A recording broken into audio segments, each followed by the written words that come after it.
Here's the question that makes everyone uncomfortable. Was Gen X just lucky? Ask a millennial and you'll get a very fast answer. Yes, obviously. They bought houses when houses cost $105,000. They graduated with $12,000 in debt. They got into the market right before one of the longest bull runs in American history. Of course, they were lucky. Ask someone from Gen X and you'll get a very different answer. They worked for everything they have. They sacrificed. They lived below their means when living below your means was actually possible. Luck had nothing to do with it. Both answers are wrong. And the data, the actual Federal Reserve data, the Pew Research data, the 30-year market return data, tells a story that neither side is going to love, but both sides need to hear it. Because the honest answer to this question changes everything about how millennials should be thinking about their own financial future. We'll get to the number that breaks this open in about 2 minutes. And when you see it, you're going to want to pause the video. Robert and Lisa are back. Same salary, same financial discipline, same goal. Retire comfortably, build something that lasts. But this episode isn't about what they did differently. It's about what happened to them before they made a single financial decision. Robert graduated in 1986. His 4-year degree cost him approximately $14,000 total, about $3,500 a year, in line with the national average for public universities at the time. His monthly student loan payment after graduation, $97. Lisa graduated in 2018. Her 4-year degree cost her approximately $44,000.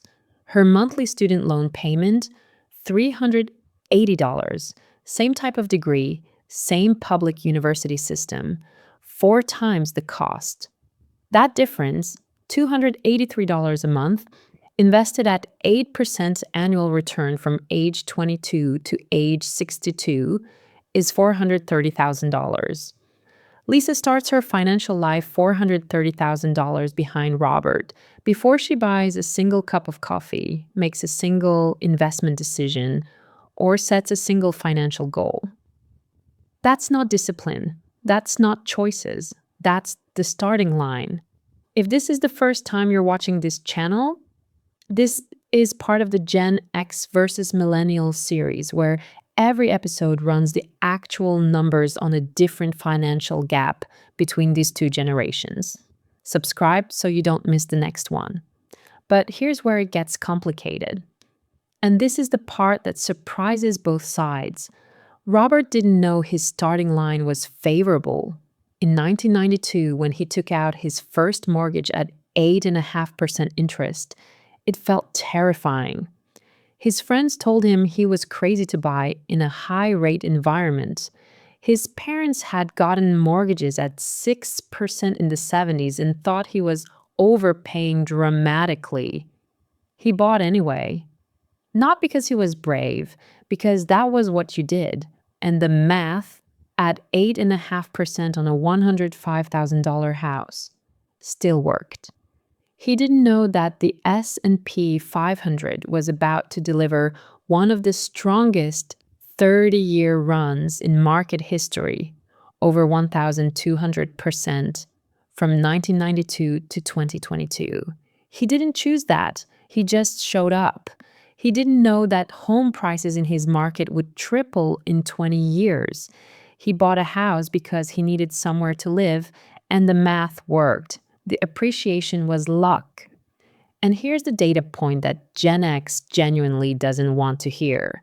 According to Pew Research Center, millennials save at a higher rate relative to their disposable income than Gen X did at the same age. They invest earlier. They use lower fee index funds. They carry less consumer debt relative to income. By nearly every behavioral measure, millennials are more financially disciplined than Gen X was. They're just doing it in a system that charges $44,000 for the degree that used to cost $14,000. In a housing market where the same house costs 5 times more relative to income, in a healthcare system that takes $180 out of every paycheck before they make a single financial choice. The discipline is there. The structural advantage isn't. So was Gen X just lucky? This is what we're about to see, because the answer the data actually supports is going to force both generations to admit something uncomfortable about themselves. So stick with me until the end, because when this number shows up, the conversation stops being opinion and becomes math. Let's answer the question with actual numbers, because the honest answer isn't yes or no, it's a percentage.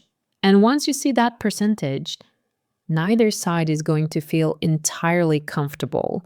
Here are 3 things that happened to Robert that had nothing to do with his decisions.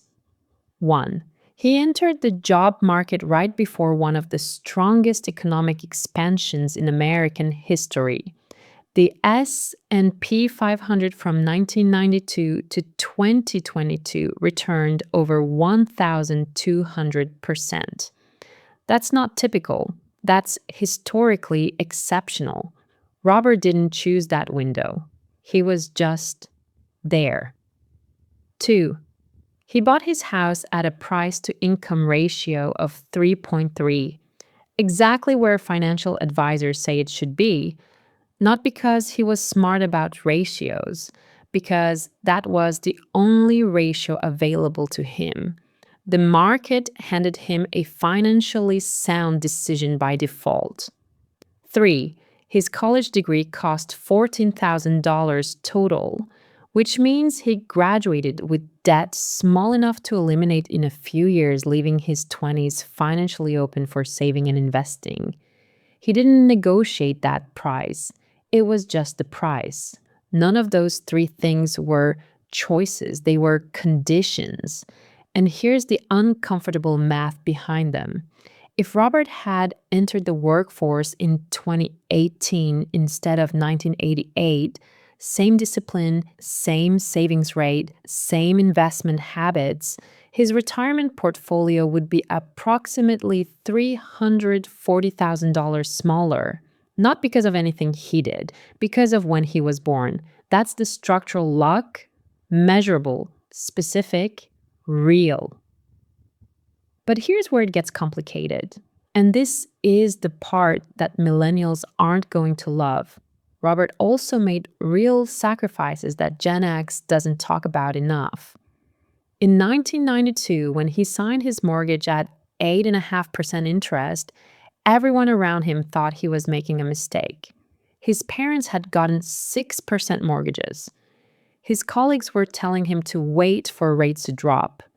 The financial media was full of articles about the dangers of buying in a high-rate environment. He bought anyway, not because he was certain, because he ran the math, and the monthly payment at 8.5% on $105,000 was still less than his rent. And he committed. That commitment required discipline that is genuinely underappreciated. He didn't upgrade his apartment when he got a raise. He didn't lease a car he couldn't afford to own. He didn't inflate his lifestyle every time his income went up. He kept his fixed costs low and his investment contributions high for 30 years, through recessions, through market crashes, through the dot-com bust. And 2008 and every other moment when panic would have been the easier choice. That's not luck. That's behavior, and it matters. And the data point that shows exactly how much that discipline was worth versus how much was pure structural timing is coming up in about 90 seconds. And it's going to reframe everything you just heard. So here's where the data lands. According to Pew Research Center, Millennials save at a higher rate relative to their disposable income than Gen X did at the same age. They invest earlier. They use lower cost index funds. They avoid high fee financial products. They are, by the measurable numbers, more financially disciplined than Robert's generation was. And they have less wealth to show for it. How is that possible? Because discipline operates inside a structure. And when the structure changes dramatically enough, the same level of discipline produces dramatically different results. Here's the specific breakdown. Robert's monthly budget at 32 had approximately $800 left over after all fixed costs: rent, debt, insurance, food, transportation. He invested that $800 every month. Lisa's monthly budget at 32 has approximately $120 left over after the same categories, at the same salary. Not because she's less disciplined, because her fixed costs are $680 a month higher than Robert's were, driven entirely by structural inflation in housing, education, and healthcare. $800 a month invested for 30 years at 8%, $1,089,000. $120 a month invested for 30 years at 8%, $163,000. Same discipline, same salary, a $926,000 gap built entirely from a $680 monthly structural difference that neither of them chose. Now, here's the psychological piece that explains why this conversation stays stuck. Behavioral economists call it the hindsight bias, the well-documented tendency for humans to look back at successful decisions and see skill while underweighting the role of favorable conditions. Robert looks back at his financial life and sees the choices he made, the sacrifices, the discipline, the years of living below his means, and he sees cause and effect. I did these things, I got this result. What he can't see, what the human brain is genuinely bad at seeing, are the tailwinds, the 1,200% market return he happened to ride, the housing market that handed him a financially sound purchase by default, the education system that charged him $14,000 for the degree that costs $44,000 today. Those tailwinds were real, and they added up to hundreds of thousands of dollars in wealth that Robert accumulated without making a single decision to pursue them. That's not a character flaw. It's just how hindsight bias works. It's how everyone processes their own success story. The problem is when that story gets passed down as universal advice, when "do what I did" gets taught without accounting for the fact that what Robert did worked partly because of conditions that no longer exist. So here's the honest answer to the question this video asked. Was Gen X lucky? Yes. Measurably, specifically, in 3 structural ways that added up to hundreds of thousands of dollars in wealth they didn't choose to accumulate. Did Gen X also work hard? Yes. With real discipline, real sacrifice, and real commitment that deserves genuine credit. Are millennials less disciplined? No. The data says the opposite. Are millennials unlucky? Yes. In the same measurable structural way, just in reverse. And in the next section, we're going to look at what that actually means for how both generations should be talking to each other about money. Because the conversation most families are having is making both sides worse off. And there's a better version of it that the data actually supports. And the specific number that shows how much of Robert's wealth was luck versus discipline is the one that ends this conversation for good. That's next. Here's the conversation most families aren't having. Gen X sitting across from a millennial at Thanksgiving saying, "Just do what I did," without realizing that what they did worked partly because of conditions they didn't choose and can't replicate. Millennials sitting across from Gen X saying, "You were just lucky," without crediting the real discipline that turned structural advantage into actual wealth. Both conversations are incomplete, and incomplete conversations produce bad advice. So here's what the data actually supports. Gen X was structurally advantaged in three measurable ways: housing cost, education cost, and the specific 30-year market window they happened to invest in. Those advantages compounded silently into hundreds of thousands of dollars of wealth that had nothing to do with their decisions. And Gen X was also genuinely disciplined in ways that millennials should study, not dismiss. Millennials are behaviorally stronger than the stereotype suggests. They save more, invest earlier, and make smarter product choices than Gen X did at the same age. The data is clear on this, and millennials are structurally disadvantaged in ways that are real, measurable, and not fixable through discipline alone. Both things are true at the same time. Luck shaped the starting line. Discipline shaped the distance traveled from it. Robert had a better starting line. He also ran hard. Both matter. Lisa has a worse starting line. She's also running hard. Both matter. Here's the one shift that changes how this conversation should go for both sides. Gen X. The advice that worked for you is not wrong. It's context specific. When you tell a millennial to save aggressively, buy early, and invest consistently, the principles are sound. But the starting conditions are different enough that "do what I did" needs an update. The updated version is "do what I did, but with the tools that exist now: salary arbitrage, house hacking, the invisible raise. The principles hold. The tactics need a new map."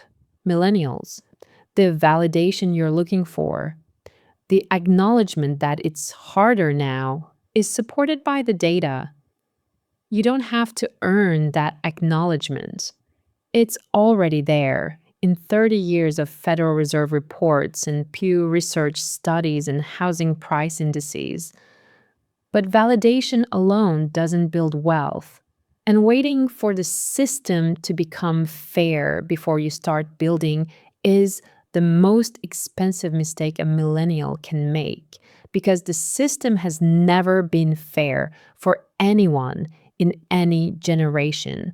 Robert's generation had structural advantages they didn't choose.